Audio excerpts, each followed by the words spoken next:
Bir zamonlar olis qishloqlarning birida Abdulloh ismli juda kambag'al bir odam bor edi. Egnida bir eski kiyimidan boshqa hech narsasi yo'q edi. U qishloq chetidagi eski bir kulbada yashardi.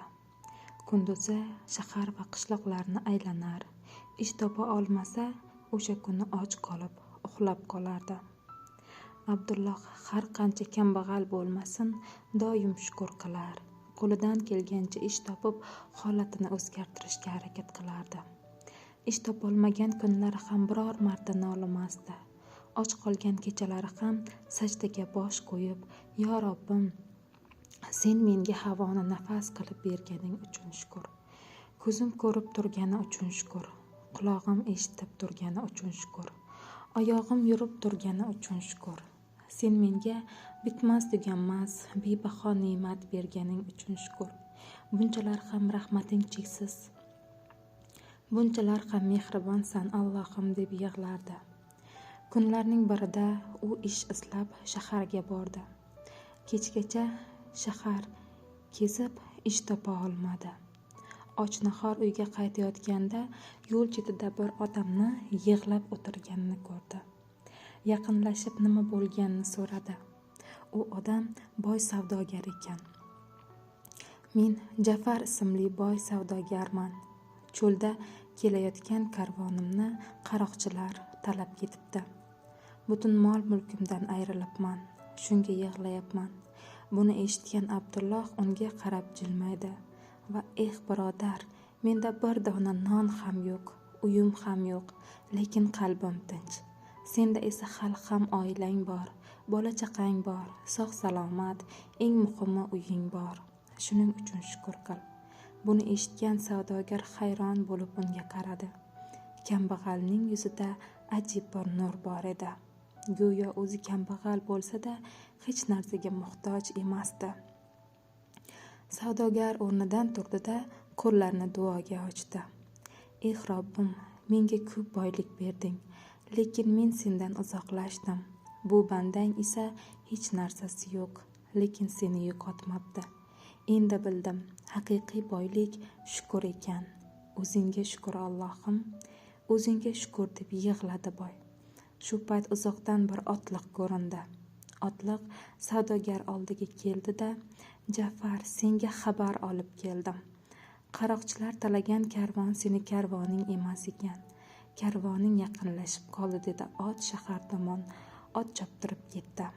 Bu xabardan savdogar o'zidayoq xursand bo'ldi. Ko'zlarida yosh bilan qo'llarini yana duoga ochdi. "Allohim, o'zingga shukr. Shu kundan boshlab umrining oxirigacha shukr qilib yashayman. Shukr qilaman" dedi-da, kambag'al mardikorni quchoqlab ko'tarib oldi. Birozdan so'ng karvon yetib keldi.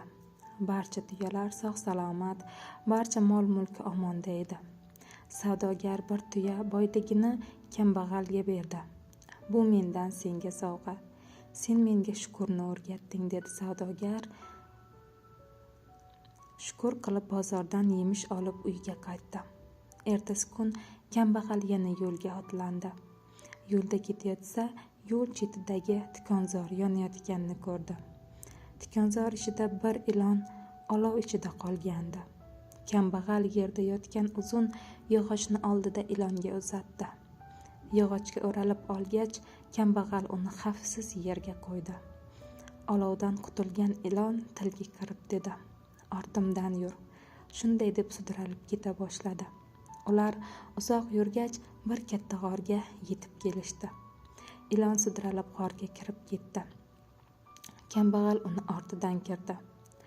G'orning og'zi biroz tor bo'lsa-da, ichi juda keng, rang-barang qizil toshlar yaltirab g'orni yoritib turgandi.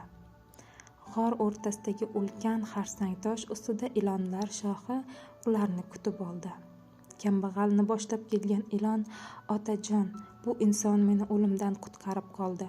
Uni mukofotlashingni xohlayman" dedi. "Nima xohlaysan?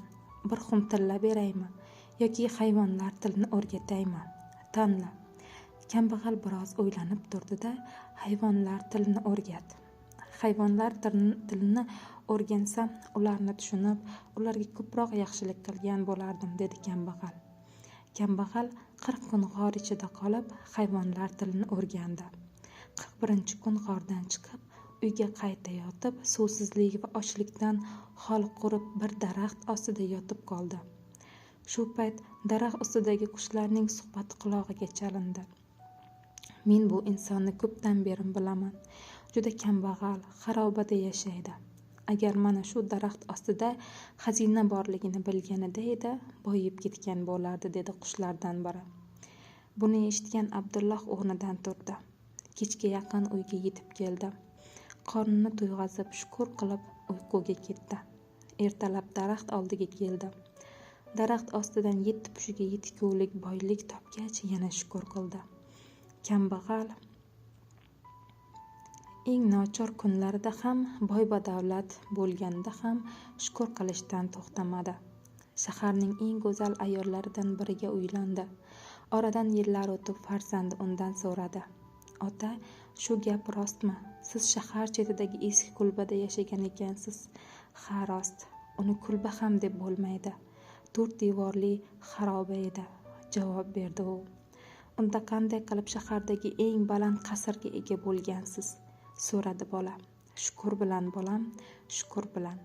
Shukr qilsang egningdagi choponing zarga, yelkangdagi chang olmosga aylanadi. Atrofingdagi gulzorga aylanadi bolam, dedi ko'zlarida yosh bilan. Rivoyat yoqqan bo'lsa, layk bosib, izohga shukr deb yozib qo'ying.